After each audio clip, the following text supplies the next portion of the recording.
Do you have any printed agendas, or we don't have any? Can you print some out? Oh, Yeah.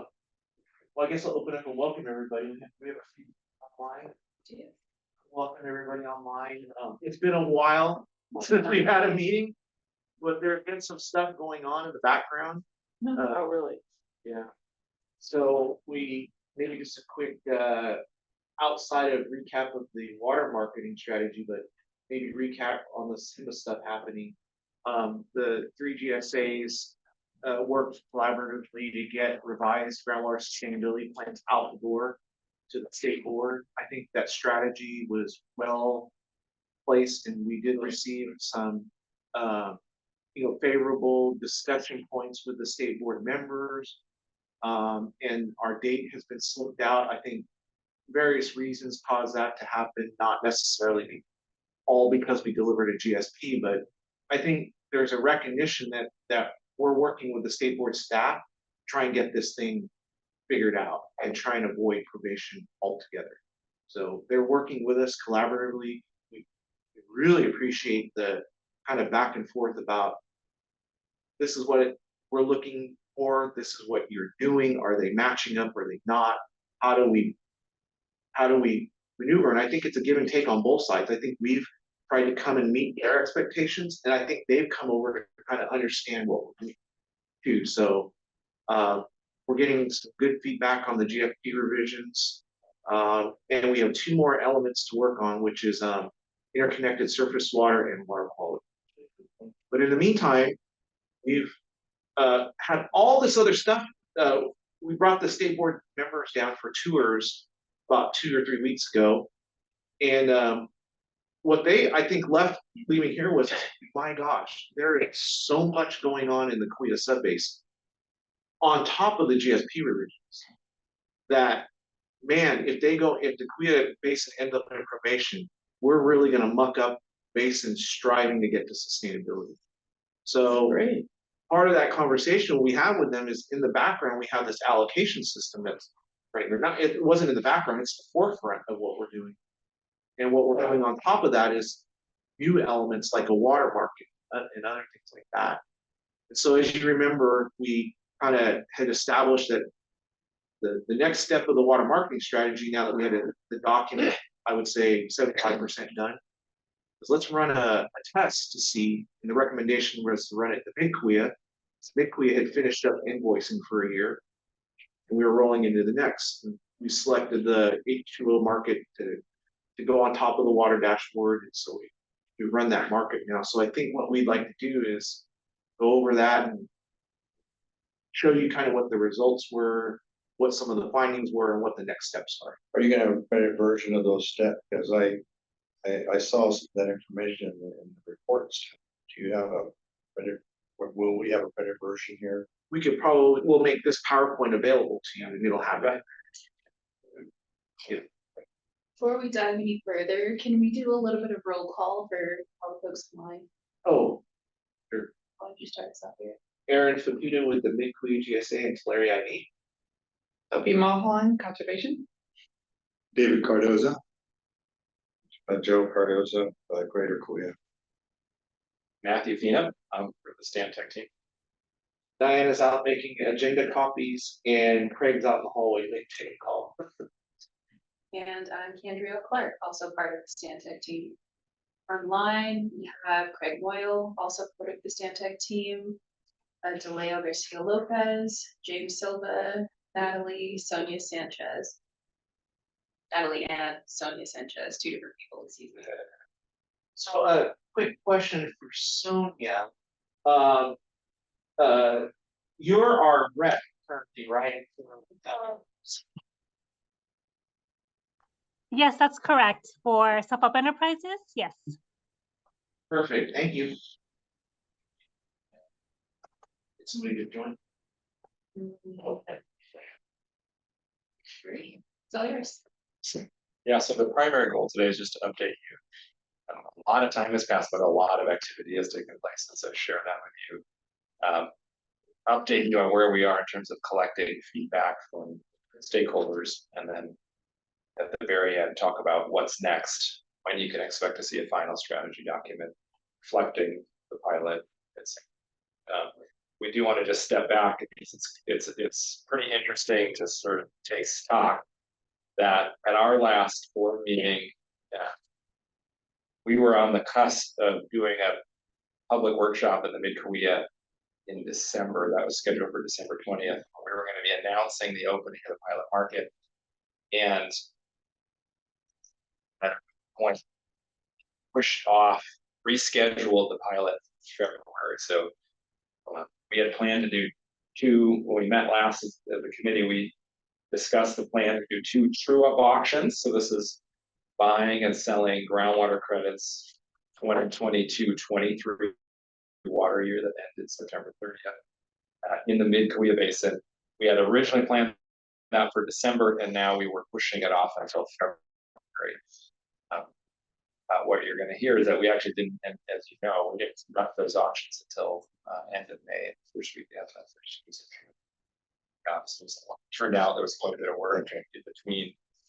At that time, you heard that a trigger determination had been made based on the fall reading, so the minimum threshold and the disadvantaged community triggers did not apply. So there were no restrictions, directional restrictions on transfers in the Mid-kaweah GSA based on that fall reading.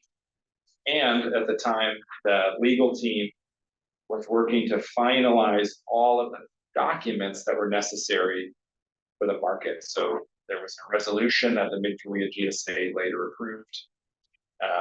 There was formalizing of the version 1.0 water rules, and then the various agreements needed to pull off the pilot. And so all of that happened shortly after the legal team's work concluded around the. So that was the plan, and that's what we were discussing last time we met as a committee. We did have that December 20th workshop. There was actually tremendous interest. I think that probably had 35%. People raised their hand in that room identifying as potential buyers, and other people raised their hand as potential sellers. People were interested in being on both sides of transactions. But I think at that time, it was still a 3-to-1. If we were tracking, it was a 3-to-1, three sellers for every one buyer, right? Yeah, it was about 3-to-1. That was at the Workshop. that's in COS. No, where do we have that workshop? That was at the Ag Commissioner's office, okay. you have a very strong response. And then, as you'll learn, we weren't able to launch in February as anticipated. Here's the timeline as it actually happened. So how we spent mid-December through the end of April was first doing, these are really one activity, but there's two pieces of it. One was integrating the Exchange software with the Water County dashboard, and then doing testing and validation of the dashboard. And so we did, I'll go into some of this detail, but once we set up an API, which is a data protocol that allows the water dashboard to communicate with the Exchange software, then we started doing a series of tests, asking the water dashboard administrator, transfer water between these two accounts. And then we wanted to make sure that when we saw the data stream coming out of the water dashboard, that it updated in exactly the way that we expected. And our software is built around a number of different protocols and alerts where if something doesn't update exactly as we expect, bells and whistles go off, machines start smoking, there's alerts told to us, you cannot proceed because the data doesn't look like we expected it to. We need to troubleshoot the client. So as you're going to see, there were a number of issues to troubleshoot in this testing and validation process. On May 1st, we had resolved all of those issues, and we were able to conduct, and by the way, a lot of that is done in the background on what's called, what is it called? There's a production server and what's called the staging server. And so there's two different versions of the water dashboard. There's actually 3 different versions of our software platform, and we can do it in the background on a copy of the server. So it's not real accounts, it's not real transfers happening, but it allows us to test all those data protocols. On May 1st, we actually moved everything to the production servers, and using 2 different accounts for Tulare Irrigation District, we did a full test of of the entire system. That involved one account submitting bids, another account submitting offers, running the matching algorithm, boarding out the transfers, and then doing a full test. And then again, making sure that after those transfers were registered in the water dashboard, that everything updated as expected. It's not a successful test. Actually finally happened on May 1st. Should I add comments now or later on the process? Well, we're gonna go into the process in detail, so maybe there. So it's just, Well, maybe just Yeah. one comment is patience and the fortitude that Matthew had to work through this delay, which was excruciating. And in Matthew's ability to be flexible. This side of his, I would say as an observer of this process, his side worked flawlessly. We had issues on the other side of the fence. We don't have to, we'll go in a little bit more detail. so it's two things. So then we had 2 auctions, and so the second wants to have a select workshop at College of the Sequoias, College of the Sequoias, great venue. You know, we went into a computer lab, about a dozen people came, each of those representing both growers and also representing some management companies that manage operations. Of course, even one city that showed up, and that was an opportunity to show people how the whole thing works, show them the water dashboard if they hadn't registered for the water dashboard, show them the exchange software, and then walk through what does it mean to register, how do you participate, what will all this look like. And those were great. In fact, the feedback we got from people who attended was really, oh my gosh, this is so straightforward and simple. My board member texted me I was afraid to do this. I kind of had fun. It's like a video game.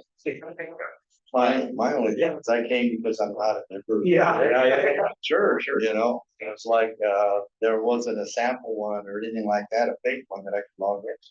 Yeah. Fair enough. Kinda like, Yeah. You know, Yeah. I guess And- I wasted my time No, showing up. this is good. This is good. That's the kind of feedback we want. For example, you noticed I had a fake one that I was able to show on the board, but there's no reason in the future we couldn't set up. It wouldn't have taken more than 3 or 4 fake accounts and give you one. So that's actually great. Yeah, Thank you for saying that. Thank you for mentioning that. if we run more workshops, that's gonna be critical, is that if Yeah. you walk in and you don't, you're gonna need one. Something. That's a great idea. I wouldn't make them real complex. I'd make them relatively simple, so it's not, you know, it's not overwhelming to somebody who doesn't know. Obviously, seeing me do it on the big screen is nothing like sitting on a computer. It's just not the same. Yeah, so you're right. That's great feedback. Thank you. So we did the first auction on May 24th. Fortunately, there was a GSA board meeting just a few days later, and those transfers were approved on May 3rd. And we'll give you a rundown of what the actual activity looked like, a review, because you would have seen emails of what that looked like. So there was what's nice here is that the approvals happened. We did the second public workshop on June 4th, very similar attendance. June 14th, we held the second auction. It's a little weird here, and this is I think one of the learning lessons was there was a very significant delay until approval of those transfers, and it was pretty close to a month until those, and that was a source of confusion. So first of all, people, when they submit bids and offers, the software allows you to designate an expiration date. And we'll highlight some of this. Sometimes people set an expiration date 2 or 3 days after the auction closed. So that made sense. After the auction closed, they didn't want their bid or offer up there. Well, it expired before the approval, and so then that means it disappeared from their user interface. Now I have to reassure them, no. Did the auction, it closed.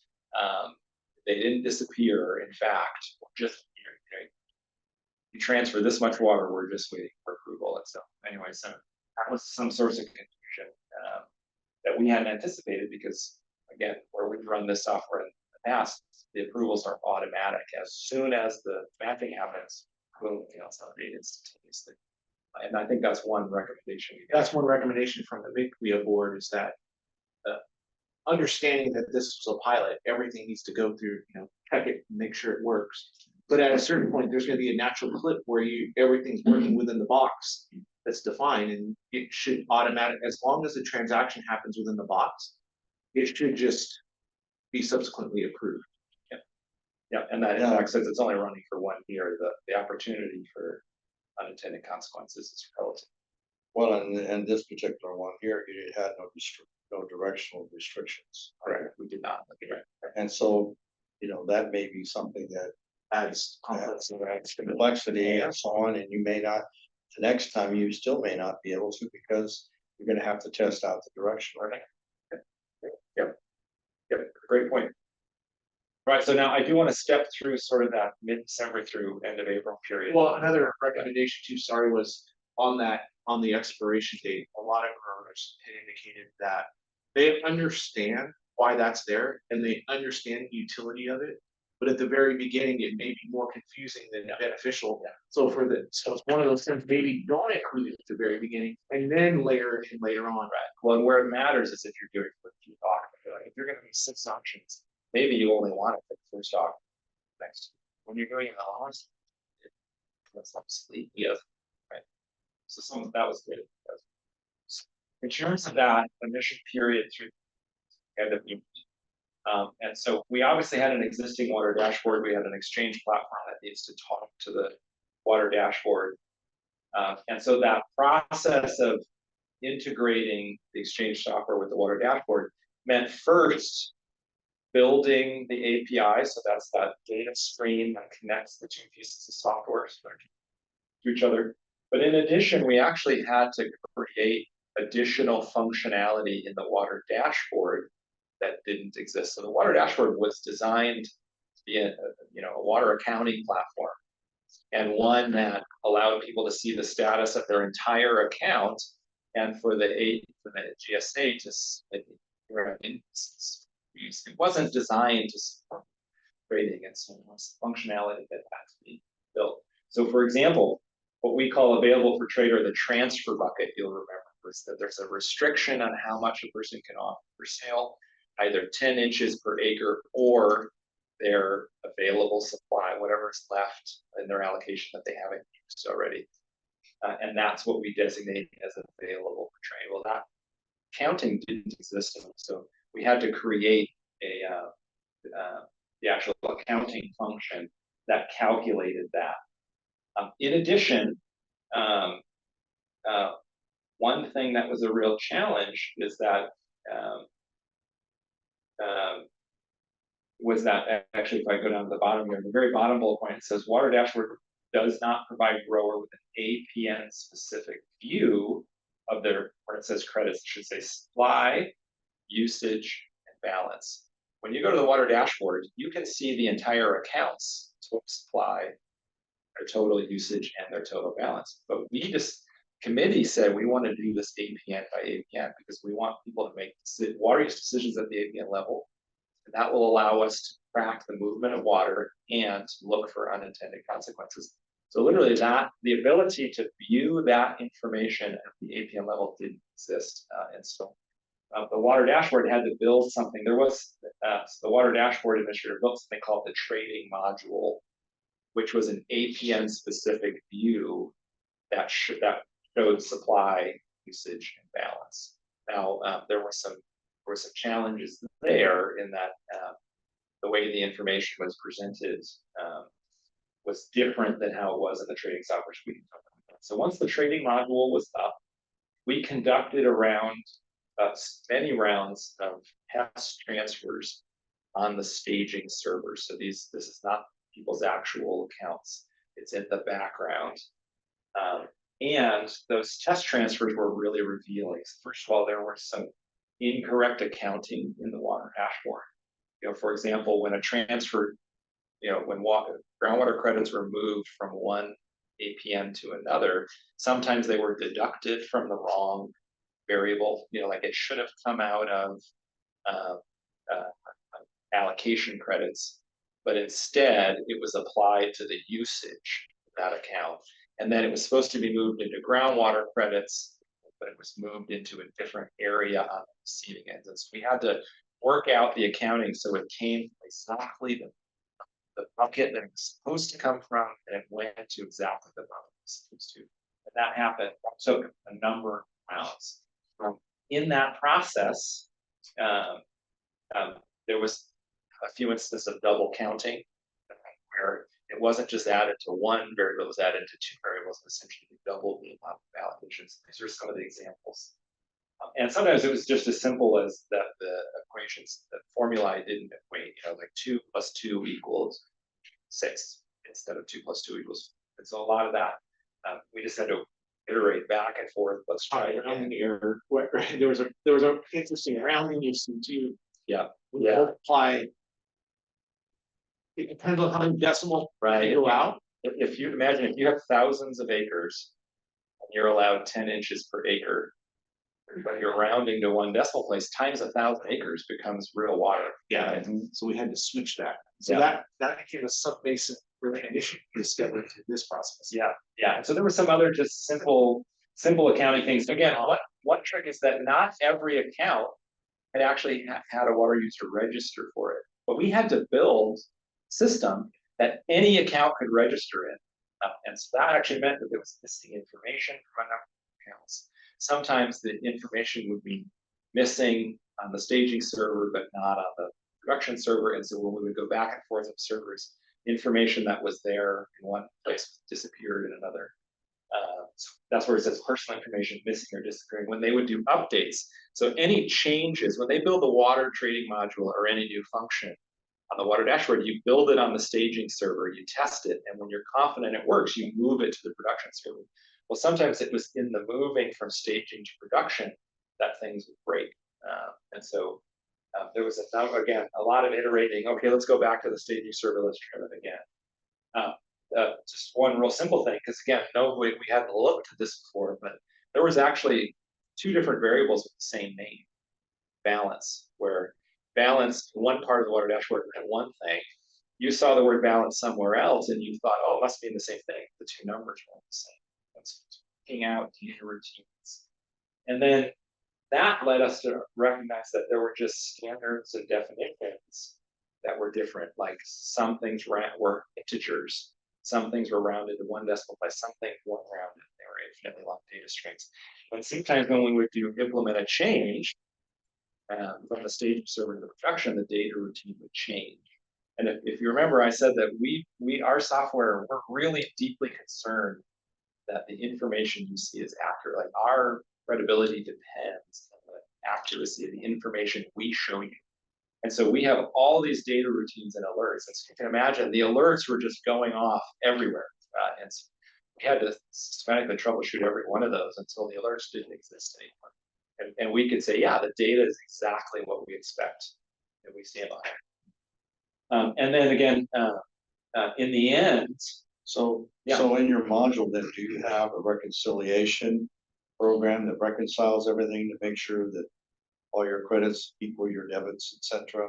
Yes. Do you know what I'm talking about? yes, a very good question. So for example, In other words, like you build a spreadsheet, so when you Yeah. have all the columns and so on, but you get out, you want to make sure that this ending number also balances. For the well, and so imagine this, it's like 2 competing spreadsheets. So we have our spreadsheet in our software that says, oh, you transferred water, the groundwater credit should be updated by X amount. But then it also says supply equals groundwater credits plus surface water credits plus allocation credits plus ET per SIP. And then we want to know not just that every variable updated, but then that our math matches your math. That's what I'm talking Right. about. Things like yes, we have those 2. And so by the way, that's one thing I think that's a really valuable lesson of this is it shows that there's still 2 basins or 2 GSAs, but we have not done this testing and validation. And it's, Just a few more, but yeah, right, where it may be more complex. well, so, yeah, yes. However, remember we acknowledge that they have the credit manager, and the credit manager that was kind of the starting point of this. So it's at least known, but the complexities exponentially go up with that credit manager option, because ours are in the Mid-kaweah are static. So in the greater and the east, you can move and jump. Now in the east, you can only change it once a year, right? Oh, no. Well, so at the TAC meeting, we just recommended the board that potentially changing the default and then having that as like hard lock unless they go on there Oh. and they make their own priority and they lock that. That makes more sense. So yeah, yearly. And then on top of that, it's the default would be priority plus. Everybody's account will be defaulted to use credit That manager, makes sense. try and avoid this. But Sure, Yeah. and that's ours. Ours That's how- defaults to minimize bill. Yeah. But there's no individual landowner movement other than the yeah, default. we can still keep. Yeah, okay. and that simplified this, and it was complicated, it was a nightmare. In the greater, I think you guys are revisiting the options, but the monthly movement of water is going to, In fact, that's a great segue. Where this becomes really challenging is in implementation of the transfer bucket. And so, the notion recalls that, and I still think this is a very good idea, is that you want water market participants to make an affirmative decision. I want to take allocation from this APN and I want to offer it for sale. And then we want to track when someone buys it, we want them to just go, oh, it's going into this APN. So we have a, and then yes, it can hypothetically be moved within the account, but we're tracking it, right? We're actually making a record where market transfers are going. So we can understand if there is an unintended consequence in the future, was it because of the market transfer or not, right? Well, so where this became really challenging, so maybe the single most difficult piece is that even after so this is the trading module. And so you see here is you actually have an APN specific view of supply, or at least here the components of supply, the usage, and then the balance on the far right. Now ignore for a moment that those all say 0. Because this is an earlier version. What matters here, first of all, one thing we learned is that we just show supply in the software, in the exchange software, all of the components of supply added up. Even that, and it's so straightforward and simple. People, oh, this APN, I know my supply, I know my usage, I know my balance. But The supply, is that cumulative over several years or? yes, is it would be. It would include groundwater. It would include groundwater credits. So I include groundwater credits and it rolls in and press on and Yes. on, so so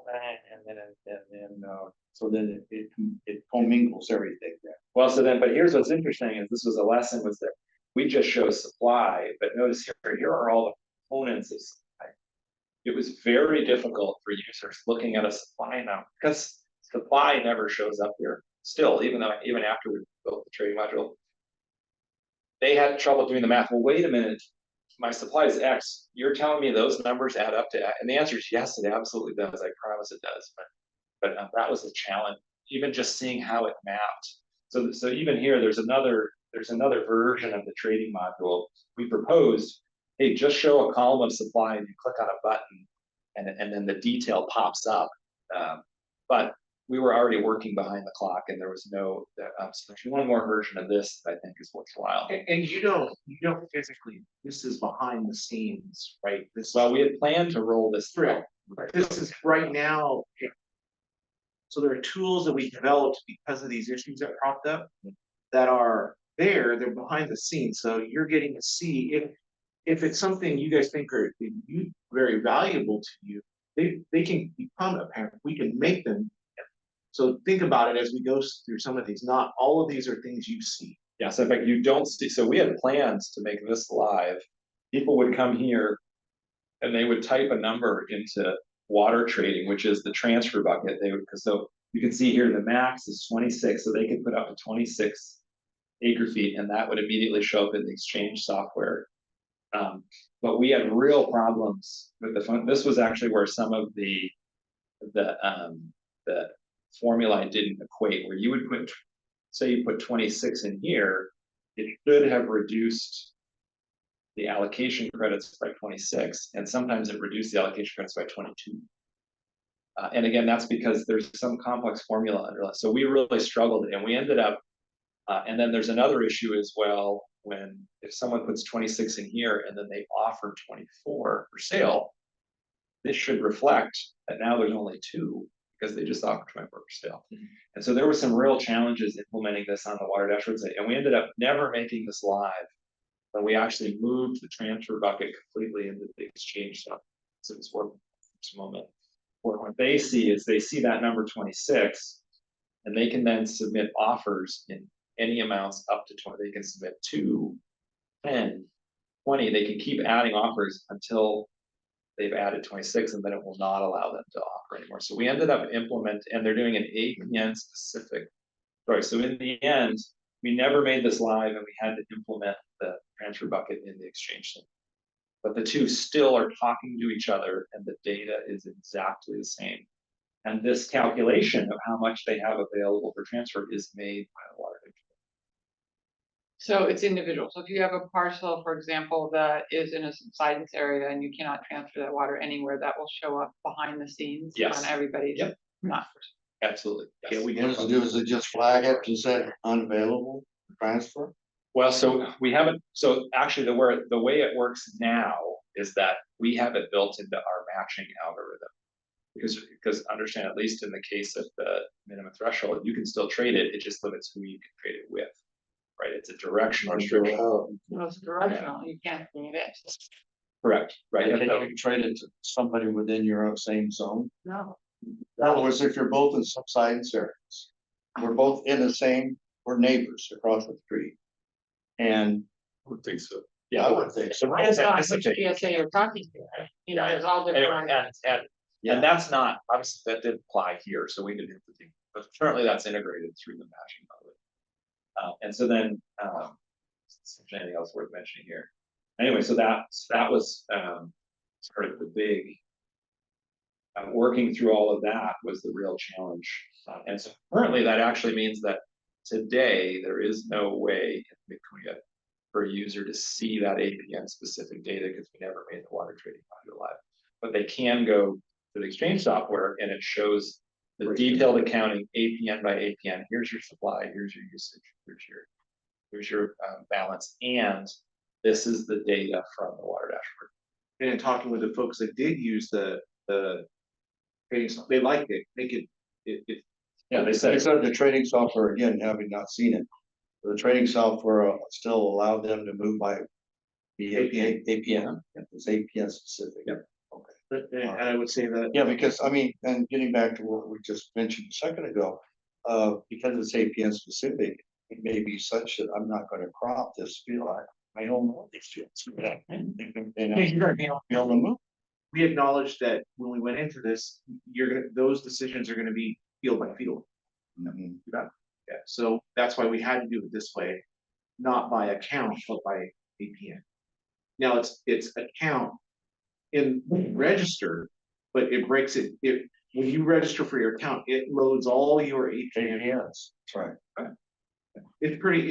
I'll hear a lot of struggles, but very slick process when you get into it. yeah, and in fact, some of the people goes, wow, this is the most straightforward presentation of my water accounting I've seen. By APN it says supply, usage, balance. I get it. You know. And to be honest, so the way we built it too is you're in the water market software, but you're kind of quasi in the water dashboard too. You're in both all at once. Yep, absolutely. So we did the 2 workshops. You see here just what that environment looked like. There were computers, and so that first of all, I would demonstrate the software registration and usage up on the screen, but people were actually creating their accounts. They would sign a participation agreement. We use 2-factor authentication. So we actually take the personal account information from the water dashboard. It has an email address or a cell phone. We actually have to identify they are who they say they are by sending a one-time password just to that, and it has to be what's in the water dashboard. And again, that's where the water dashboard is the basis for the integrity of all of this. And so you were able to do that in real time. There actually was one little trick where if you by email, some people's email filters were stripping the one-time password email, not even letting it go into their junk mail. It just really go up. So that happened for maybe 10% of people. But then cell phone worked flawlessly.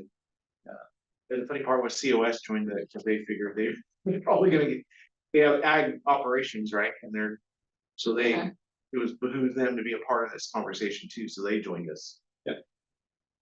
And then, so here's what happens. We have those 2 auctions, May 24th. So you've seen this, but just so that refresh your memories, so email and to talk about, let you ask questions and make observations. So, there was a surprising amount of activity. So actually, I should add that there were 20 different accounts registered for the software. And that says 11, and 11 different accounts actively participated in submitting bids. So about slightly more than 50% of accounts that created and registered in software actually submitted bids to offers. And so you see here in the May 24th auction, there were bids to purchase a total of 535 acre feet. And there were offers to sell a total of 90. So we had actually thought that because this was an abundant rainfall year, we had thought that there would be lots and lots and lots of offers to sell and no one would need to buy water. It was, and so we expected 4 to 1, there'd be 4 offers. It turned out to be the opposite. And we had indications of that when we polled everybody at the workshop in December. We thought there'd be more sellers. Yeah, and you'll see later when we, on the next slide, is that one very straightforward explanation is people think, yeah, water is as cheap as it's ever going to get, and that I can generate carryover credits, groundwater credits. Why wouldn't I buy water if I can't? And if I have unused allocation, I can generate a groundwater credit, carry it over. Why would I sell it? And so that's one of the explanations. And the demand for water is not high enough. The price that people are willing to pay didn't get so high that it would incentivize people who were carrying over allocation to make it available. So again, we'll talk about that next slide. But you see there were offers to sell 90. The highest bid was 250. The lowest offer was 175. So there's an opportunity to trade water here. And in fact, 90 acre feet sold. This was 4 separate transactions. 90 acre feet sold at an average price of 193.06. So if you just imagine here, 175 and 250, the midpoint between the highest bid and lowest offer is 212. And so you're going to see a water sell. Remember that the clearing price is the midpoint between the bid and the offer. On June 14th, you can actually see that the ratios changed a little bit. There were now bids to purchase only 166 acre feet. So there were fewer bids. And the average price came down from 143 to 131. So the average price declined. So the amount people were willing to pay was lower in the second auction.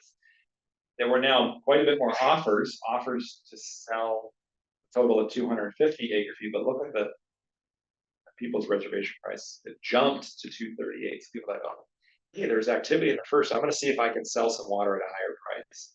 And so what you see here is that there were lots of offers to sell at a really high price. There were lots of bids to purchase at a low price. So there wasn't a lot of trading activity. And again, I think that's consistent with the fact that water is pretty abundant. The demand to buy water is just not super high. People aren't willing to pay a whole bunch. And so you see, we only moved, it was 2 different transactions. We sold a total of 8 acre feet. And the average price was very close to the first one, 188.81. And so between the 2 auctions, you see 701 acre feet of groundwater credits bid, purchase, 348. So it was 2 to 1 in the end, twice as many bids to purchase water. And we moved a total of 98 acre feet at 192. So there were 15 different bids, 6 different offers, so 21 different bids and offers total, submitted by 11 different participants. So a number of people submitted multiple bids or multiple offers. If I want willing to pay more for the first 10 acre feet than I am for the second 10 acre feet, and the software allows them to do that. And so that's what you see. There are more bids and offers than there are participants submitting it. Most people submitted more than one. And again, and if at the end, if we have time, I'm very happy to walk through see the software. You are, once you submit bids, you can literally view all your applicants, you can hit them, you can delete them. It's very straightforward until the minute the auction closes. It's very easy to submit multiple changes. And that sort of thing. So first of all, any questions about what happened in terms of those 2 auctions? Maybe I'll offer some quick thoughts that it is kind of as going through the process. Number one, the integration of the software was a struggle, but I think that everybody committed to getting it done. It took a lot longer than we thought, probably an extra 3 months.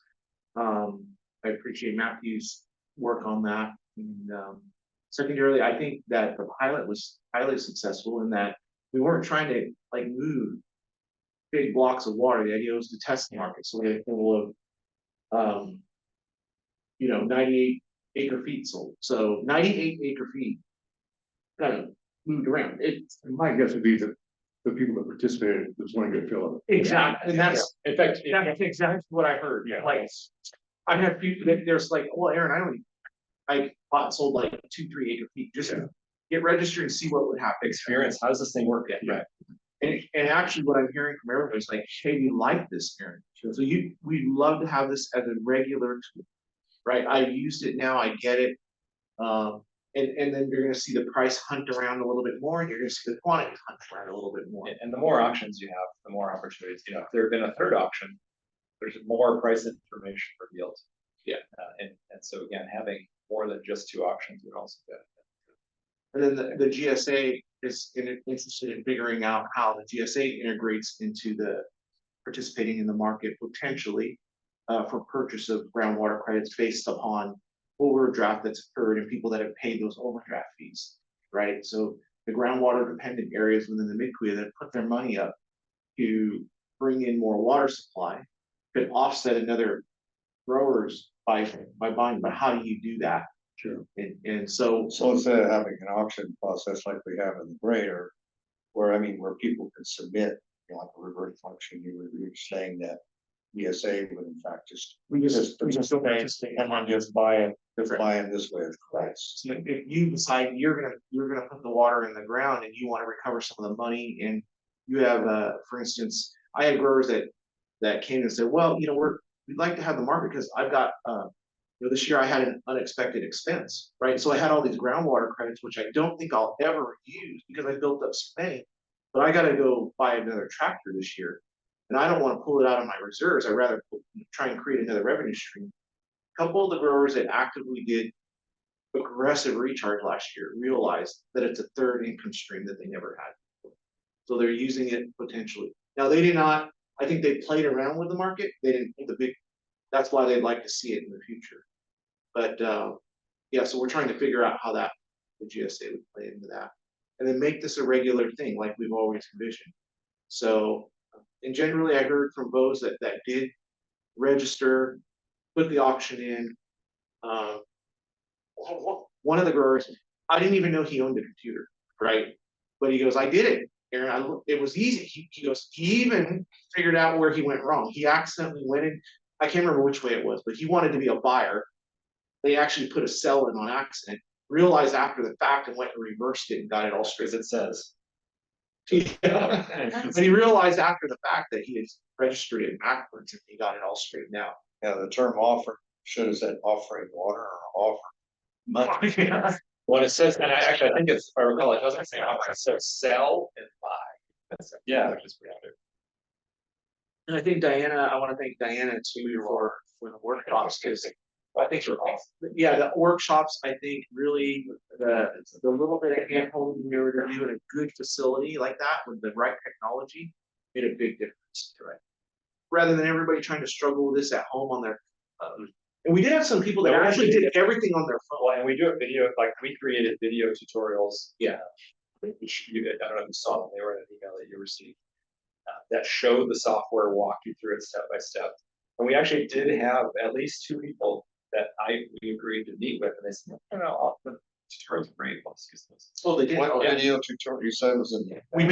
We made when we rolled it all out. And you may have not gotten it if you're not in Mid-kaweah, Oh, okay. because it went out to all Mid-kaweah Oh, dashboard. okay. All right. That's We didn't want to send it out to everybody because then it's going to confuse everybody. So we have a market. Right. Yeah, so that makes me realize committee members may not have responsible to share actually and all this. So there was a tremendous amount of electronic communication with participants that now that we've done a better job sharing it. Because not only there were flyers, there were video tutorials. No, I'm in the greater. I thought you had some, I thought my dashboard would be in it. So. I hope you guys got it. Tutorial in my dashboard. Everyone would have got it. Edwin would have done it. So I'll blame it. Where Yeah. those emails? Yeah. I didn't know about. No, we'll yeah. For Evans is here. Yeah.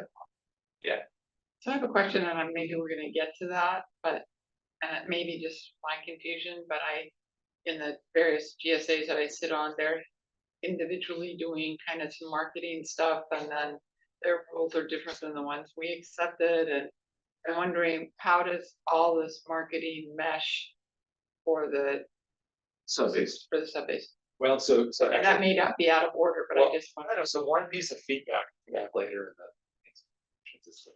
I'm at the board meeting where they threw this and said, hey, look, it's not a lot of activity because water is relatively abundant.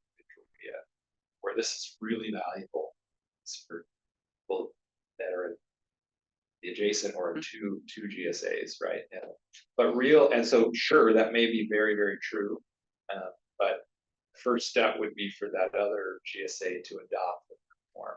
okay. And So they'd adopt this. Do the product, testing and then- validation, and then the two GSAs can negotiate, okay, how are we gonna handle the GSA? so the idea, remember, the water marketing strategy, the way it was put forth was never meant to be we developed it and you're implementing it. It was, we developed an instruction manual, and then each GSA could take the instruction manual and tweak the edges, because in the Mid-kaweah, there are definite rule differences that need to be incorporated. So it's the basic skeleton of the water marketing, then you can do it. And my conversations with the other GSAs is in the Mid-kaweah, they're already paper trading water. Yes. So the next natural evolution would be to this, but right now they have so much going on, overlying this on it. But eventually it will. There's probably, and we envision having we're gonna Adam's gonna talk about it. We want managers to come and hear this pitch. In the Greater Kaweah, it's kind of a different story. My understanding is they're propping up a market or a training zone. I think it's up to the board there to decide whether or not this is a thing in their future. I would say that once they implement the water dashboard, it's gonna get hairy, but it can be done. It's just gotta go through that credit manager. And I would just add that I've seen this in other places. I think as difficult as that process from mid to second the end of April was, like all that testing and validation is really valuable. Like what you're actually doing is saying, hey, you're looking at the allocation methodology. Did we really implement the allocation methodology the way we thought we did? Does everyone understand it the same way? Does everyone have the same understanding?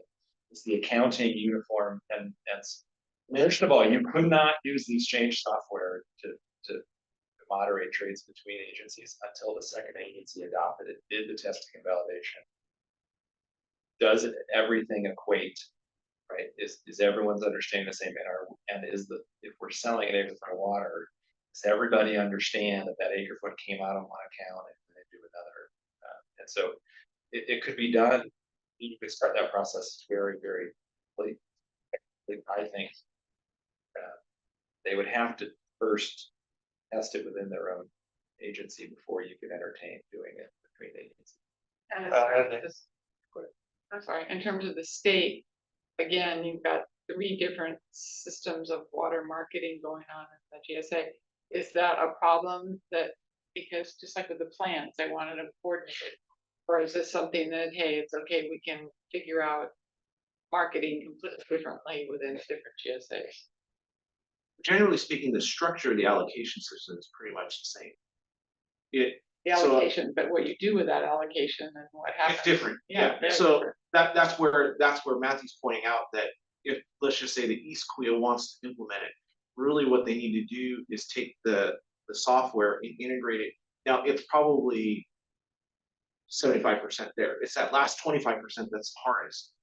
And it would have to take the individual rules, those like in the Mid-kaweah, you can take the different flavors of water and then like I want you to actually take the credit from the one before the other. So you have to be careful when you put it in the credit manager to say, I want you to move that one, that it doesn't accidentally get moved and transferred it. So you just need to work that out.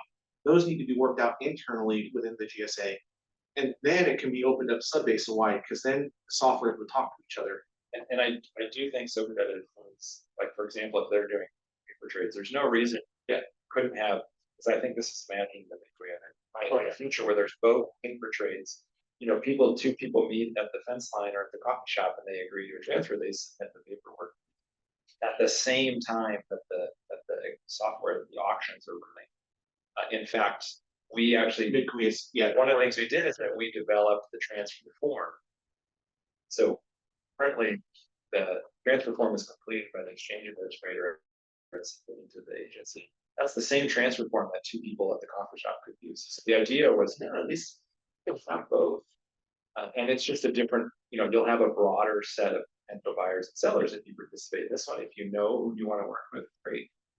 And so I don't think any of these are necessarily mutually exclusive. I'm more thinking if they decided that they wanted to be mutually exclusive, how does that break down in terms of coordination? Oh, well, no, I mean, And who cares? If they, at this point, it doesn't, it is what it is because we don't allow transfer across lines right now. Right? and that's okay with the state. I'm not sure the state's so enamored with trading. Well, I absolutely think, and there's a legal question about transfer. Yeah, it's that I don't even know how that works. How do you transfer between? Because you're moving one. Depends on the. Yeah. Depends on the flavor of the bucket, Yeah. in my opinion, so. So in other words, those are hard questions to answer regardless of this. And and the way we presented it in the BSF, we take incremental steps toward progress, right? So this was the next incremental step, 98 acre feet in a 550,000 acre foot per year annual subbasin. And in an abundant rainfall year. Yeah, so and we tested it out and learned a tremendous amount of information about, the other thing that was not apparent to everybody, and we keep losing sight of it, but this committee identified one of the greatest flaws in a water market. It promoted that water markets are meant to move water to areas that don't have water. That's what you guys identified on almost day one. That is the wrong answer. That's where you're going to create a problem. So it's really meant for the areas that don't have water, participate in something to create a revenue stream, right? And move the credit to areas where there is water supply to pump. That was what was kind of pointed out early on. And areas that don't have water supply become the area where you use to park the water, then generate. It makes that a marketable piece of ground because it's now generating water supply. So you're gonna follow that and make that your water supply portfolio. Put water. It's one of the thoughts I wanted to mention is that because I've seen this in other basins now, is there is a natural tension between trading systems in this regard, which is that the committee here involved environmental stakeholders, disadvantaged communities, and said, hey, look, as this guiding principle, we want to protect disadvantaged communities, shall we as well as want to protect the environment. And so we're going to build these additional rules, restrictions on trade. And there is a natural tendency, some of these other trade schemes may not have given any consideration, right? So I do think that's worth calling out, right? That I hope that there's scrutiny being applied to transfers of any kind in that way, right? At least under Sigma, whatever Sigma imagines in that regard. See, to me, the disadvantaged community is a critical element that we might have to use. Considering if we run into a next drought cycle, then you start losing wells around the community. Well, those growers that are around the community that we have to shut off, if without a market, you're done. We're telling you to shut off and you're done. Yet you kind of have an allocation, right? So you could theoretically sell that allocation in the market and keep some sort of revenue coming in. So it's a win-win for everybody. It's really what I think has created the buffer system which we needed around the communities if we get to that scenario. Now, my job personally is to never have to actuate a buffer system, right? So that personally the way I think is that I need to get as much water supply and create a moat around the disadvantaged communities such that we don't have that. But there are areas that are going to have some impacts here, and we don't want to see that. But yeah, and the last one, right? The Mid-kaweah board did acknowledge that the paper trade is just having an open market removes the ability of a grower to have some flexibility to, like we've admitted that people may not want to trade money, they may want to trade services. That's kind of a way to do business, right? Like, I need help. Can you level my field and I'll give you some water credit? I don't know if that becomes a reality. Bargain's illegal. Nobody does that. Trucks. Right.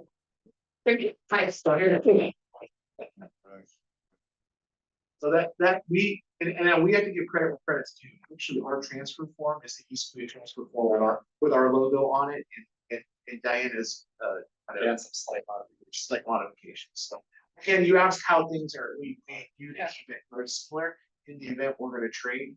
Yeah, one caveat too, I just wanna jump on top of this here to, just so you have it in the back of your head is the issue about with boundaries in terms of pumping or not pumping and transferring is below the corporate clay. That's not Exactly. correct. And that is all information, Joe, that is so fresh and new to us. Yeah. Remember that this market predated our understanding of what we're gonna have to do. But I would like to say that you're creating valuable data. Right. Because we're tracking APN, similar information about well depths. And, you know, so it gives you the ability to address some of those hard questions. I think, Joe, what, I'll just as an update from the GSA, the Mid-kaweah Advisory Committee and the board has directed our teams to put together a like outreach strategy on subsites and subsites only, which includes landowner workshops on where's the cork and clay, what is the cork and clay, because there is a complete 180-degree difference on understanding on what we're doing, even from the well drillers to the growers. There's not a common understanding. So step one is to get everybody on the same page. Once everybody's on the same page, then we're gonna start to make some critical decisions. That's important because you'd be surprised how many people I've asked. You know, I'm talking about supposedly a water engineer, please define what is the definitive answer for where the clay is? You know, so they say, well, then they'll say level D or something like that, or. It's the clay, yeah. Yes, but again, how do you know that? You follow me, in other words, actually having gone through 5 layers of clay, if you see what I'm saying? Well, yeah, And what depth defines that? Because, you know, the thing is, being out here on the air and so on, you have these islands of whatnot, you know, and in between them, you know, because the cork and clay, we all understand is just one solid piece and then it just ends. There's islands out here all about. there's fingers, yeah. Fingers. Well, not only that, we have now layers, and there's a fine aquifer, which is we're under our fine aquifer here. And then as you get on the east side of Tulare, there's what they call a semi-confined aquifer. Mhm. It operates differently than a confined, and but it's migrating water up and down. Mhm. Swiss cheese. Swiss cheese, and we don't even Yeah. know how much Swiss cheese is out here, right? Right. But generally, for instance, talk to a grower, many growers, and they're like, Aaron, I told my well driller to land on the cork and clay, and he told me he landed on the cork and clay, and so I said, how deep are you? Well, I'm 700 feet. Cork and clay is only about 300 feet. No, I'm not. And then 30 minutes later, oh crap, I'm below the clay. And I'll be very honest, I got in a huge argument with our own hydrogeologist because I took that knowledge because growers kept telling me, no, Aaron, my driller and I, we landed on the clay. Well, you did, but you landed on the clay. Yeah, on a clay below the. And it was hilarious because I was arguing with the Montgomery, they were like, okay, Aaron, so we had this meeting and they pulled up all the data and said, Aaron, here's a well log. You're below the clay, and I had the you know what moment. So 75% of what we're pumping out on this side is below the clay. I don't doubt that, Yeah, yeah. and even when I talked to the well, so it's funny. Then I started calling the well drillers, the old timers, and then so it was hilarious. And the old timers were, no, we landed on the clay. I talked to some of the other, no, everybody's below the clay, but they just don't understand they don't understand the difference between a clay and the clay. So they landed on a clay at 700 to 800 feet deep, and the E clay is about 200 to 300 feet above that, and you've got a really nice, good pocket of water there, and that's what they're accessing. But the couple well drillers I talked to said, we know that that's causing subsides because we're coming right back and re-drilling the wells, and they're like, they're smashed. Like we have to re-drill our office here. Yeah. Yeah, well, a lot of the wells where they're compressed and so on, it's around that 300 some foot range. If you've had collapsed wells and so on, that's at least been my experience. So that the E clay you're talking about is. The E clay it's somewhere around. But I say that when the class is happening. No, No, it's well, right above it, it's right above and right, mainly below the clay. But what's happening is when you get sandwiched in between there, the friction on the casing shoves it up. And it just, the ground is collapsing, you don't have to give. Because the other thing is now they require all these new wells to have the seals on them, so, Seals are only so deep. but the seals create it's basically you got an anchor on the top and the bottom got to come up and has nowhere to go. So it smashes it out. Now, I mean, and you know, something else is that blue clay, and you know, where's the, because That's the E clay. that's the A clay. And that's my point, that's what I asked Montgomery, I said, was it the blue clay? And so, Well, they couldn't really find it, because, no, you know, what they didn't want to do at that meeting is get into a long dialogue. They know exactly what, and so the idea is, first things first is again, educate everybody. So we're preparing a map, a tool. If you tell me your address, I can tell you where it's at, right? Now, perfectly, no, but generally we can tell you where that ends, you know, how deep it is, how thick it is, that sort of thing. mhm. But yeah, and that's gonna create another layer on top of the water market on transfer, but we don't have those rules yet. Well, you don't have the information yet. Right? Yeah, I think, And it is the clay that's compressing, right? Not the sand, it's actually. No, clay. it's a combination of that clay and clays below that clay. But That it's is still depressurized. clay compressing. Yeah, Not not sand. sand. Yeah, and you know, and the thing is we have this, well, of course, I don't think anybody reads it anymore, but I log into it on occasion just so I can check the benchmarks. Solari Advanced Register, if I sell you Times Delta paper, Tim Ward wrote a piece on this, you know, the GSA, the water thing and everything else, talking about that. And he said the exact opposite. And so for a lot of our growers out there that maybe read that, he's out there saying, well, it's the sand, and, you know, Well, there's incompressible clays that will not recover. There's also some sands with fines and some heavier clays that actually get a little bit of rebound to it. yeah, but That are compressive too. yeah, but what do you have? Yeah. That's backwards, you know, and it was like, my gosh, that's all we need is more bad information. That's why so I would, we are gonna evaluate, look at. So now you have these trading zones, right? And now you're gonna have a trading zone with a below clay and above clay. And you're gonna have an allocation above and below. You're gonna find it more complicated than that. Well, and then when you have curves players, then you have curves above and below. Yeah, How do you do that? well. You only report to the loser above. No, it is a layer that is yet to be examined in the water market. For right now, trading zones and the CP. At 98 acre feet, everybody's like, well, that's a colossal failure. I said, no, that was a absolute success. Because you got to test a small number to run the numbers, and it didn't affect anybody really. Yeah, and when you hear the growers come in and say, yeah, I put 2 acre feet in, you're like, yes, Well, you yeah. didn't put 200. And then we will talk by the way, one other thing that's limiting to the particular rule that came up again. A little bit. So in terms of the post-launch process, so we want to formalize some of this feedback. So we've gotten lots of formal feedback, but there's actually a final market survey. It's going out this week, and that's going out to all water, Mid-kaweah water dashboard users. So whether they participated or not. And we'll talk about the information that's going to collect. And those responses will be integrated into a chapter in the strategy document of findings and recommendations chapter. We'll be presenting, we hope to be presenting the strategy document with that final chapter to this committee and to the GSA managers around the last week of August. So that would be a presentation of that draft. And would also begin a public comment period on the full water marketing strategy document.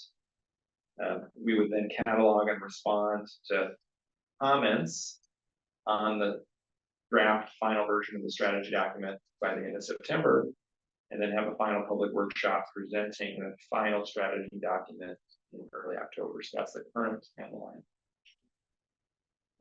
Again, with the survey going out this week and closing August 2nd. in terms of what information we're trying to collect. So when people complete the survey, we're trying to learn some things, characteristics about the respondents. So they do not need, so there's an opportunity if they're welcome to, if they're open to being contacted for follow-up, for them to leave identifying information, but otherwise it's an anonymous survey. But we would like to know which GSAs they have parcels in, since some will have only mids, maybe in all three. Or so which GSAs relocated, what type of operations do you have? We're asking for some characteristics of their water use. Do they do on-farm recharge, for example? Were they using the water dashboard prior to the pilot? Are they using panel? So just learn some characteristics about the survey respondents. And then we want to gauge their knowledge of the pilot and their level of participation. And they can, for example, did they learn about it for the first time in a workshop? Had they been, attending committee meetings, strategy committee meetings prior to that? So what's their level of knowledge of the pilot? And then what was their level of participation? Did they not register at all? Did they attempt to register and were not successful? Did they register but they didn't participate, or did they register and participate? And then we're trying to collect feedback on all aspects of the process, registering to participating in the actual market itself. Apologize, folks. I lose track of or online. I'm staring at everybody in here. Anybody online have any questions or Let's go back. comments? Yeah, we covered a lot. Just a question on the comment period. How long will the comment period be? We will have it open approximately 3 weeks. We can extend as needed depending on. Is that for the survey or for the public comments on the plan? The public comments. 2 weeks. Okay, great. And Sonia, what we're also doing as part of that to expedite that, we have a meeting/workshop where we're going to walk everybody through the document, right? So we're not just going to say, go review this. We're going to walk everybody through it. Yeah. Excellent. That sounds great. Other comments or questions about anything we've talked about today, not just the post-launch process, but Question, so have you guys started looking at the other platform software? The other GSA software to see about compatibility? not yet. No. Other GSA. In other words, because our dashboards are not all same. We haven't yet. No, yeah, no.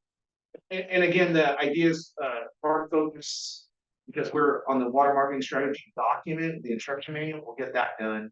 And then really we'll turn that over to Mark and Mike. And actually, we're gonna have Mark and Mike, we're gonna invite them to the closing workshops. And then we think at that point, Dashboards are still a work in progress. Yeah. Well, issues on Sure. the other two. Right. GSAs right Yeah. now. It's not exact. so what it would be is with The thing is, while we're working on it, would be nice to be able to, if there's any things that they need to adjust or maybe accommodate, would be helpful. So what we're gonna turn over to the other, actually to all three GSAs, is you're gonna get this water marketing strategy document. And then, like, for instance, my goal at the Mid-kaweah is to take this to them in the late fall. And say, here's the water marketing strategy. We would like to implement it as a management action and make it a full-time activity, right? So through resolution, we'll adopt the water marketing strategy document. And then we would set a schedule for the 2024 and 2025 auctions. And another GSA could say we have nothing to do with it. Another GSA could say we want to do a 1-year pilot, just like maybe we have to decide if we like this thing or not. All right, so we also just wanted to share sort of some preliminary, we're still waiting for survey responses and the feedback that would provide, but just to summarize some preliminary observations and recommendations. In the water market rules, the significant delay between holding an auction and the approval of the transfers was definitely a source of confusion for participants. And it raises the question, what do you accomplish with that significant delay? So one of the recommendations we want the committee to consider is recommending that within a given year, this thing can't run on autopilot and get out of control, but given the small amounts of transfers that we're recommending, that transfers would just be automatically approved, conditional on the rules being applied, including boundaries, if those boundaries, the triggers have been listed. It's that way. When we do an auction, we map bids and offers. You could just, the water dashboard can immediately update accounts to reflect those transfers. That would be helpful to the grower, the buyer. That, cause if you're waiting to make a decision on whether you got water or not, you can release that. But I think in reality, if they're looking for some sort of oversight and so on, that oversight meeting, committee meeting or whatever, the auction should be timed such that it's going to close within a day or two of when that scheduled meeting is. Over that. And that's an alternate, yeah, that's another approach. In other words, schedule your oversight meetings and make sure your auction terminates 48 hours later. 48 hours prior to. Yeah. And then you've got pretty much immediate. Well, that's kind of what happened on the first one. We left out the second one. We did. Well, what I'm saying is to schedule Yeah. auctions to close. Yeah. It's prior to. Yeah. Sure. That's true. Yeah, well, I think that's true. Schedule auctions around board meetings. Right. Okay, so the one thing that came up again and again and again, we got more questions about this because we did 3 more public workshops, I think we had, which is that people said, wait a minute, you're limiting how much I can sell. So the cap applies on the sale, but not on the purchase. So I can buy as much as I want. I can concentrate pumping. Now that's not fair because there's limits on how much you can pump in a single year. In the greater, in the Mid-kaweah, there's a maximum, so they're like, oh, They're so far right now. in the greater, there's a maximum too. But one question for the committee to consider is, the goal is to create incentives. Obviously, we could have, one of the reasons there was so much less water for sale is because people could only sell 10 inches there. I mean, Even if they had accumulated accumulated. the amount to 10 inches, which. Repeat that again. I said, we automatic, or we. Intentionally limited it to. Yes. So in the future, as you have Everybody has. years of native and you have other potential water supplies to move. Most of them aren't agreeing to sell native, which I happen to agree with. No, I think that's- Specifically, they aren't. That's right, yes, I'm saying, I don't. Well, and in a world where what we're saying here is that on water credits. People are even buying not because they're trying to avoid penalties, they're buying to accumulate groundwater credits. People are selling, they generated a bunch of credits and they want to recover. And so, like I said, the question is, does it continue to make sense to limit 10 inches on the seller side?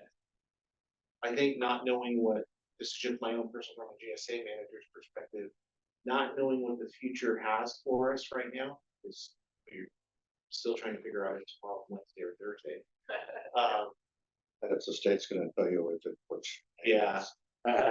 You probably should err on this. And we're not seeing folks. Again, I think the concern was that no one really had a hard pushback on the deal, because nobody was really considering more than. Well, but we did have multiple people that sold rent everything up to purchase and who might have Tried to sell. might have sold. And some did. So I think that I think each GSA can consider that within their own realms. So like in the East-kaweah, it might become 10 inches is everything everybody's got. That's everything. They're at 10 inches. We're right there now, unless you're talking internal districts. Right. Move on. But then, Or when it comes to the appendix. yeah, they may want the more because the limit, they only have an allocation. So if you limit it to 10 inches, you're not allowing to access that. That Your extraction cap on the downside of that will take care of Correct. someone wanted to. Unless we're gonna keep trying to fill this out, right? That's. The Mid-kaweah is entertaining an extraction cap and a bucket cap. What's that? It's 3 right now in the mid, it's 2.5 in the east, but we're. Got another tech, we need to look at whether it needs to stay 2.5. What do you mean cap 3? Actual pumped water, not. if you're gonna use all groundwater, you can only pump a maximum 3 with precipitation on top. No matter how many groundwater credits you keep it.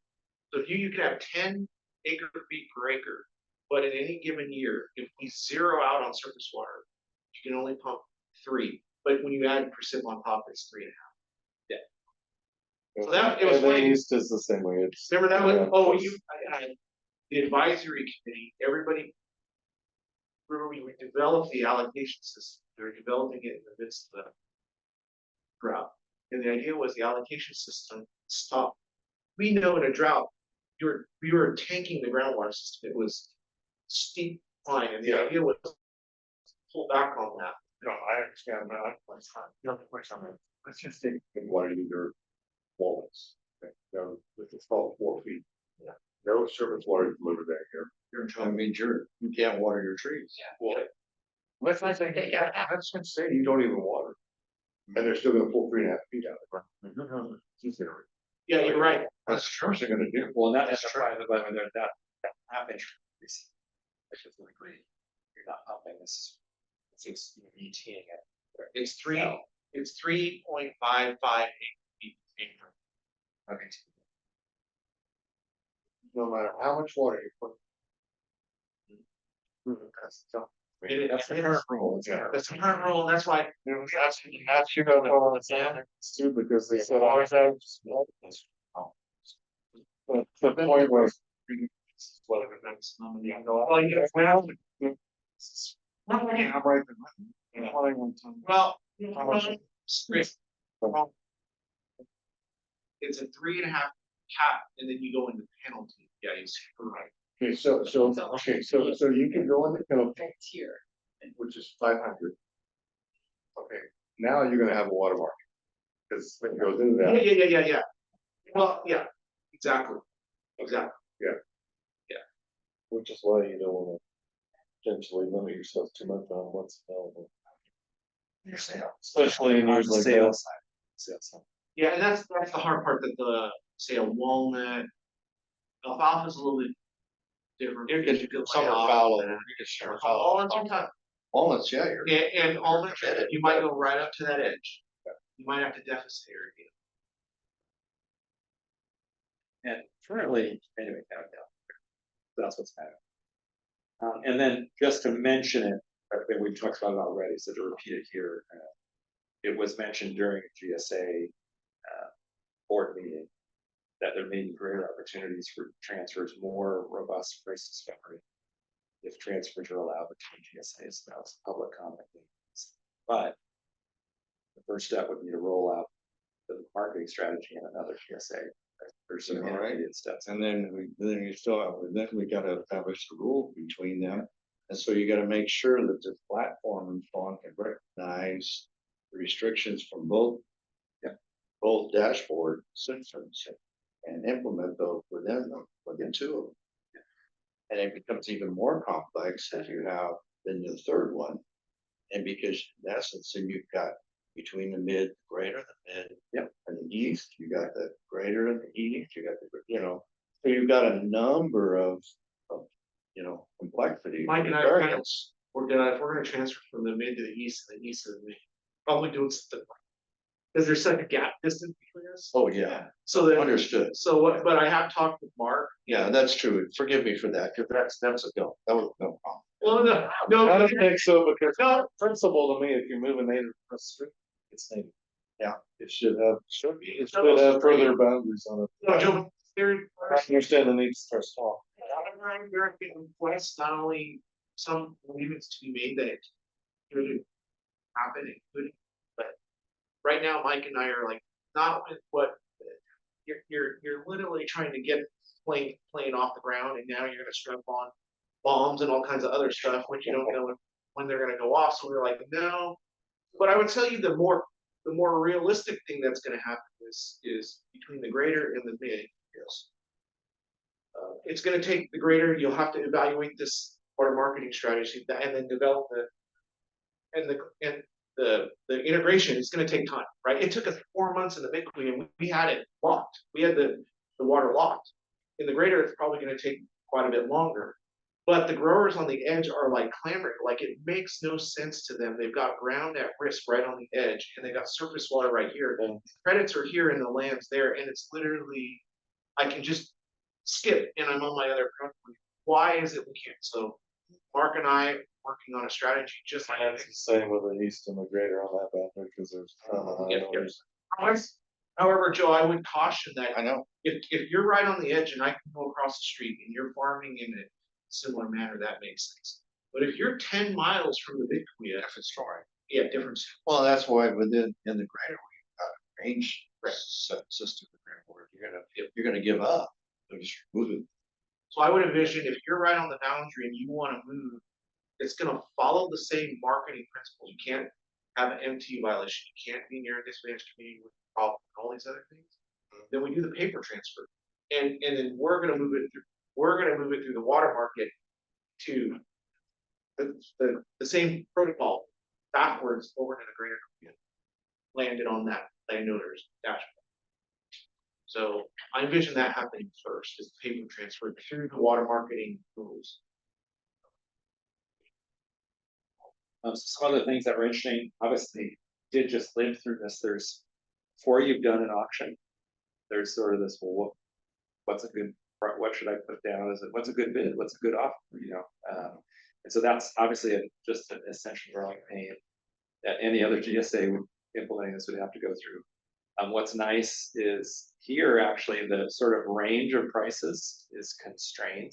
And the penalty tier is $500, right? No one's ever going to pay more than $500 per acre of water. Well, maybe 500 plus lose next one. So. My point is this, that there's penalty tiers of other pieces than $2,500 an acre. Yeah. So it is necessary or constraint. Those market, yeah. Well, that's market standard on the penalty, which is something. So anyway, and so what I think we saw here again is that generally speaking, people's willingness to pay this year was fairly low. Nobody was pushing into that penalty tier that we were aware of. And the reservation price is pretty high. They can generate a carryover growing a credit. So you're going to have to pay them quite a bit part of that. And so We did have a fairly large landowner go into the penalty and not pay his bill. So Really? And not pay the bill, what do you mean? he didn't pay the invoices, he went in penalty. Okay, Yeah, and so, I can't believe that happened. so, I mean, so what are you doing now? So you're putting a lien on his property? You know, what happens is he lost his tiered water. Right. Then he goes into penalty, and then he lost on future year. So he's having to pay. What happens if he doesn't pay and he just? Then we'll, You go to court. you we're, know. we're not ready to go to court on anything.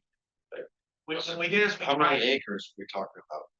I can't go into too many details. No, I understand, but I mean, less, really. So it was. In this case, somewhat innocent, intentional. Okay. Testing the wherewithal, perhaps? Or the, I would say my understanding of this situation was this is operate. oh, really? I'll pay it later. I'll pay it later. Hmm. I'll get grace.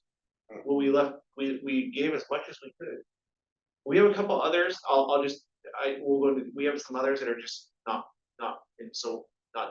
paying at all or engaging in this one. Again, their account, basically the way it works is your account becomes worse and worse and worse. So you keep digging the hole. And then the point is, which in the future is your hole will be so deep that then Valerie needs to step in, our attorney, and we will go in front of a judge and seek. yeah, the judgment. Wow.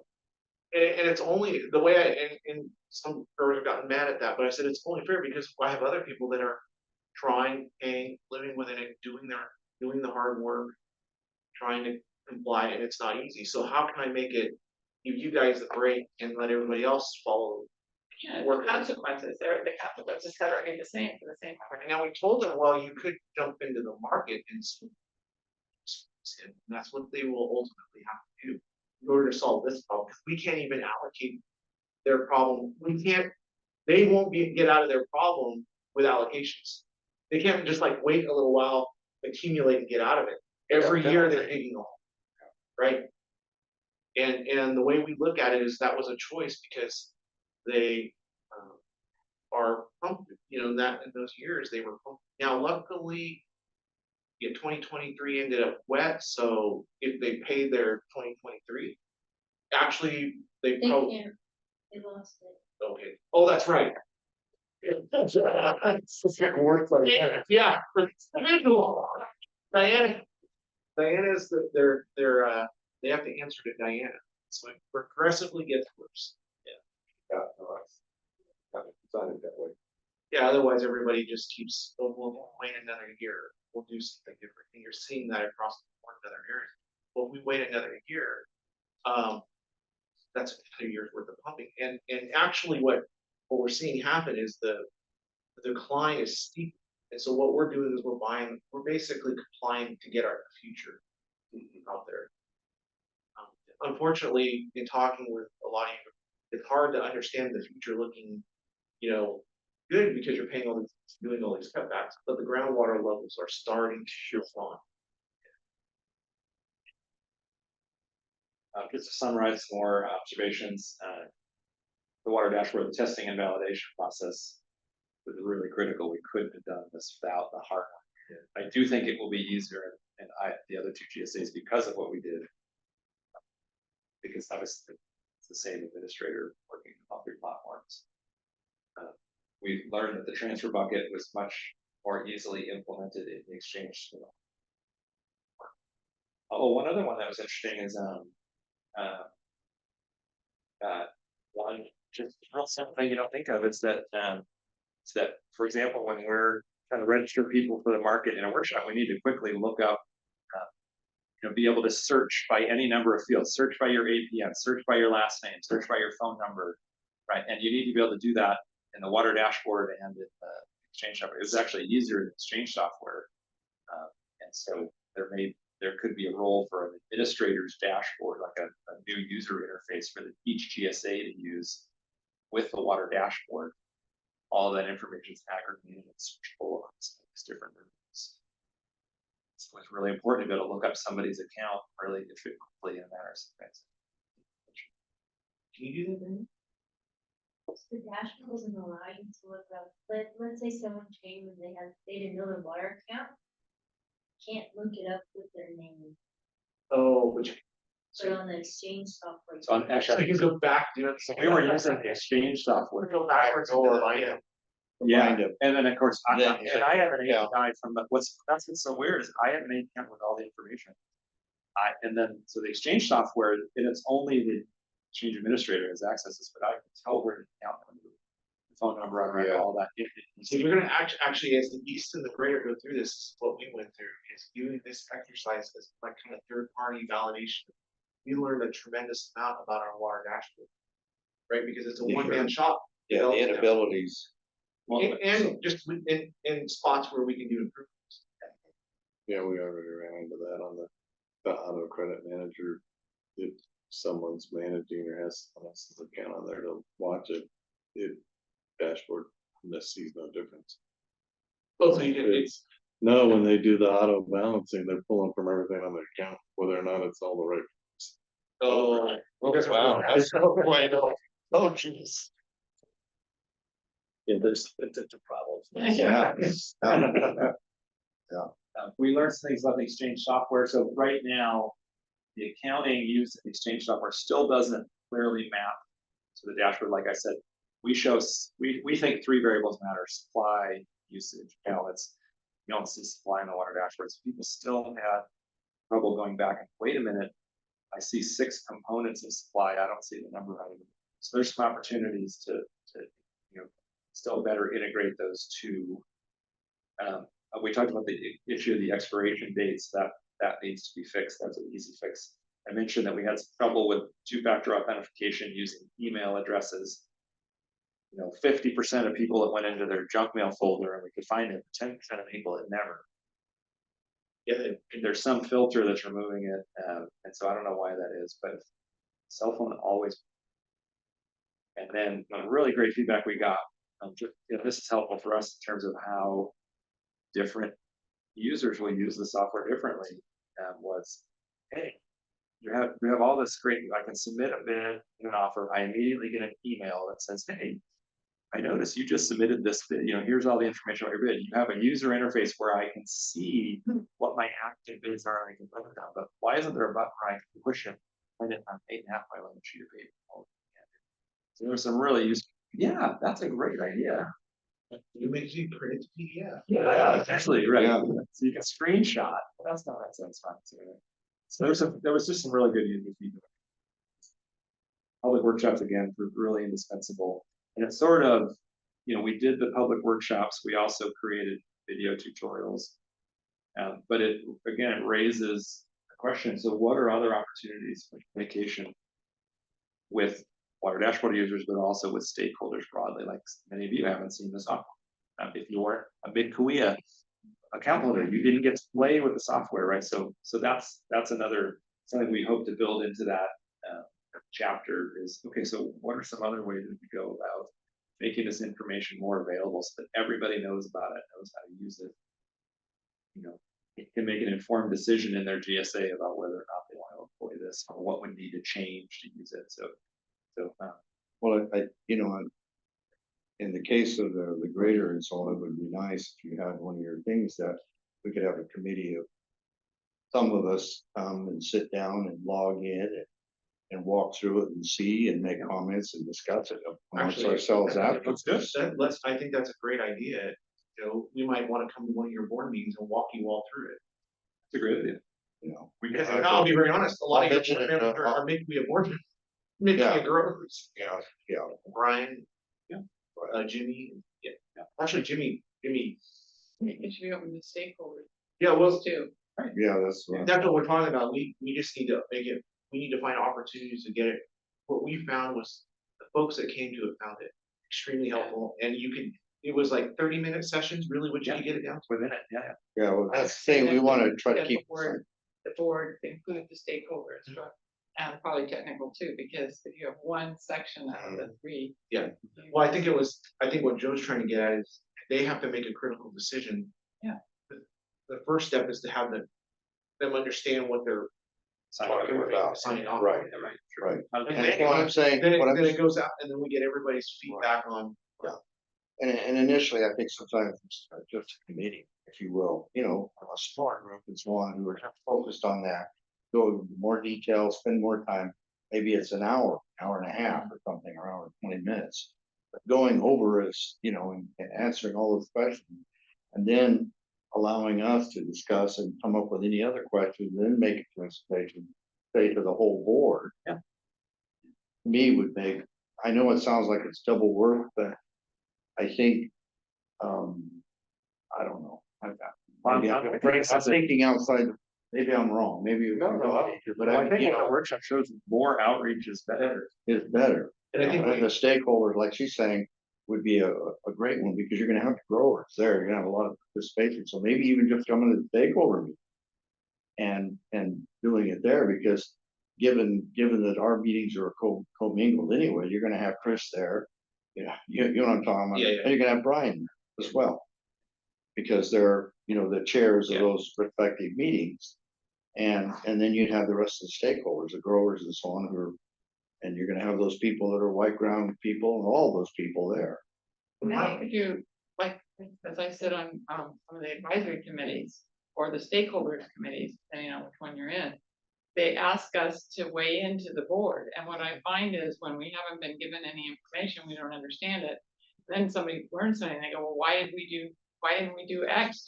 Yeah. Mhm. Yeah. So, Right. the technical committee is supposed to advise the board, as is the Stakeholder. stakeholder committees.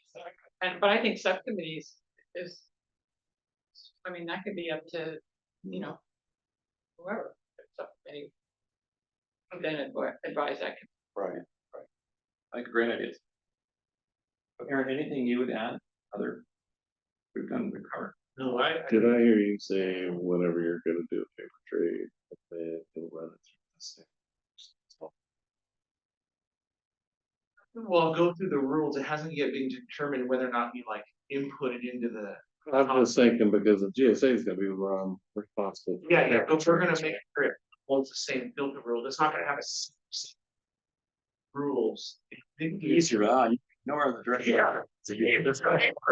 No, actually the paper is gonna go through the same system. Well, that's what I. And there's actually gonna be eyes on it, to make sure. You're gonna have to, otherwise you're gonna be in the, I guess my question is. You're manipulating or giving it to the dashboard to make the trade on the balances. Yeah. Dashboard, or is it gonna run through? the Well, same it field? has So to be, it that's- has to be straight to the dashboard, because if the grader isn't on the water market, it's connected with the H2O software. Now, when it does get connected, it could be a It's simple. very easily. So I can envision if they, on that system, what they would do is they would have an option. I wanna do a paper trade, they fill out the form. Online, boom. Skip them. That'd be very easy.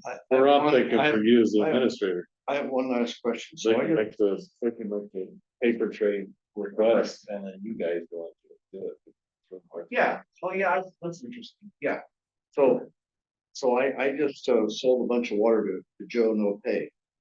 Okay, you know, you're her friend. How do I get collection? You know, how do I collect? Oh, that- Where's we the did- invoice? yeah, we did. How does that work? Because I've not heard that. And you know what I'm talking about, so all of a sudden I give up this water, there's no pay, you know what I'm talking about? Yeah. Harvard part that shows the. Yeah, so. So it has never happened. So the recourse we would have is to go to a court. The difference here is that, the difference here is that, Who writes the check to whom? so it goes to the exchange administrator gives the check. Because in many cases, it might be checks from 3 people going out to 1, or it might be check from 1 person going to 3 different. Understood. And so I guess we didn't cover that, that's not in here, but part of that, all that stuff that got split up in the main market is we have what do we call the agreement? Exchange administrator. Exchange administrator agreement. So it establishes a contractual relationship with Matthew, and Matthew administers that, okay, you're the buyer, you're the seller, and he's the escrow agent between the two. So it's get the money in hand before. And what is the escrow commission? This was 0. This was 0. Right now. No. Yeah. Transfer. No, Right? Yeah, it all has to come in before it goes out. Yeah. And again, that means 10 days, 15 days. But again, what's nice is that, like the whatever the noble thing is. That's what No pay, right? Yeah. We've just never seen it, because think about all the hoops you have to jump through to register for the markets, obtain a participation agreement. And by the way, the participation agreement is imposes some obligations on the person. But that, Legal it might be a strategy, that's a good point, is I can see a provision within the water marketing strategy. Say you run into an issue and that buyer or the seller doesn't pay or doesn't, something or, They can't participate. they're locked No, out. it says that, it already says that. The other one too is that the way it's structured, the water can be transferred. The the transfer happens even before money changes hands. So it becomes a collection issue. We'll get you your money, right? But money can change. The transfers happen as soon as they're approved by the agency. I have this funny comment. That's actually in the balance. Everybody that ever did bank counting now. Myself, my growers, every time we trade water now, we're like, well, I wanted to picture of it because we're squeezed. I think it's gonna just. Yeah.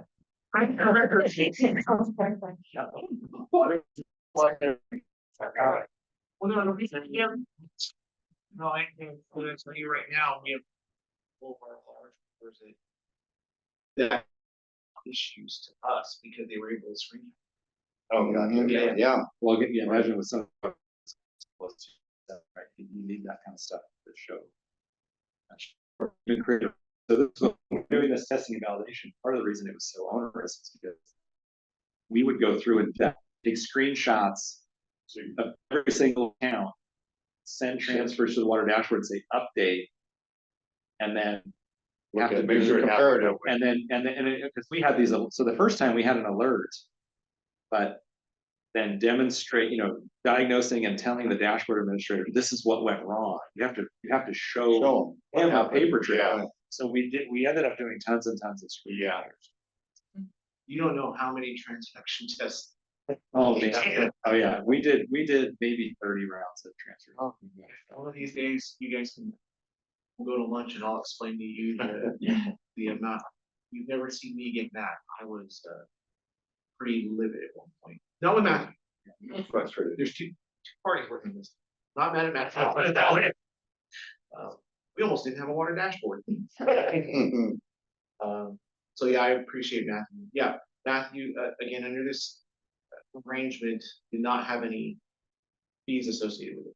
Now, once we move on, again, each GSA can evaluate, make your decisions, negotiate with Matthew. Mid-kaweah is gonna take it up. And what we would probably, my recommendation at this point, why were we doing anything different than what we're currently doing? We just need to work out the transaction relationship there. And there are fees and there are costs. And to be honest, there's recovery costs. The time we spent on this. So the GSA will probably have a transaction fee on top of it too. You're gonna have transaction fees on people that aren't performing too. That's gonna take time. Sorry, I'm gonna say we have a kind of Right. thing. Oh, sorry, Sonia. Go for it. Thank you. Just a question about, as the market opens up and there's more participants and it's expanded, to the other two GSAs, will there be any coordination meetings amongst the GSAs and Matthew, the consultants, about, just check-ins to see how the water market is functioning, course corrections or, things of that nature? How will that be coordinated as this market opens up? It's a great question. So first of all, you're thinking 3 steps ahead in the sense that, again, there would have to be intermediate steps before there were ever any interaction between GSAs. Like the other GSA would need to roll it out just in their own GSA, test it, and that sort of thing. But the strategy, the water marketing strategy that the committee adopted to this point actually has a review committee that would meet at least annually to review market activity, review findings, and make recommendations to the GSA boards. And that would be a subset of the original strategy committee. So it would be a group that would represent stakeholders and would be doing that on at least an annual basis. I think you're gonna get volunteers, Sonia. No, that sounds good. Yeah, I think at least on an annual basis is a good start, but it might need to happen a bit more frequently as the market is rolled out and there is more inter GSA transfers. But yeah, just good to know. Thank you for that update.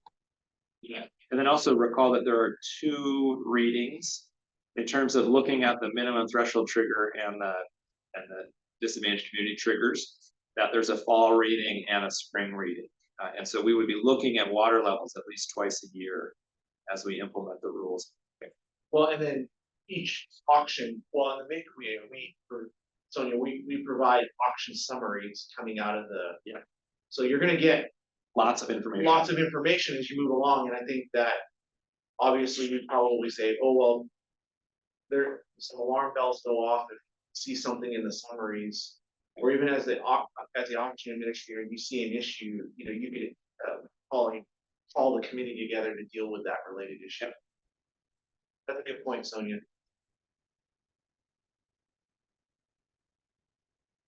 So we'll have to work on that, like what's the committee look like in the future, but I think we all put kind of on notice that you guys have the most experience in this, and so.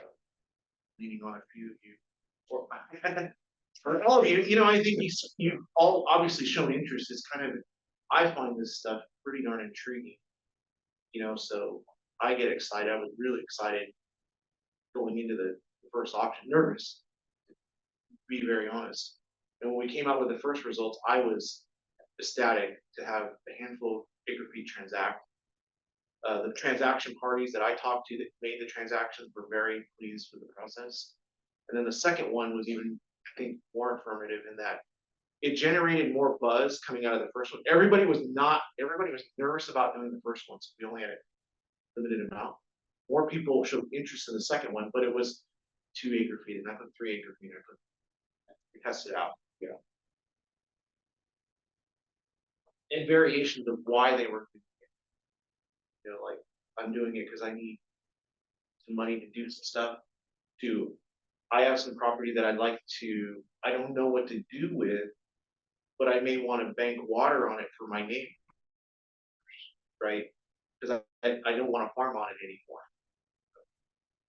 It's basically taking a block, it actually worked. It's near a community, take it out of production, which is a win, right? So you don't have a demand there. And then share 10 inches of that with everybody else. Kind of was a good. That's what we got for you today. So thanks for your input. Thank you. We'll have another, so schedule wise, we have another, we're gonna work on, finishing the document. We're gonna incorporate the survey. We're gonna have a workshop, in the, In the buckets. so, Well, committee meeting invite. When tentatively. well, we're gonna get a. We're gonna send you a Google poll this week. Sorry, We're gonna send you a survey this week to finish your availability. and at that workshop, then we'll also ask managers to start joining us for that discussion too. May not get everybody, but maybe let's send a rep like Chris or somebody. And then after that, we're gonna finalize the document and then deliver that to each GSA. And again, we'll walk you through the document, and then take public comments. Now this, we're just touching up on the document that's already been out there. So you're not getting a whole new document. In fact, the big addition is the lessons from the file. Here's what happened, here's what we learned. It's like an extra chapter, so that's really what. Well, thanks, Matthew. Thank you, everybody. Yeah, thanks, Danny. All right. Thanks, everyone. Thanks, everybody online.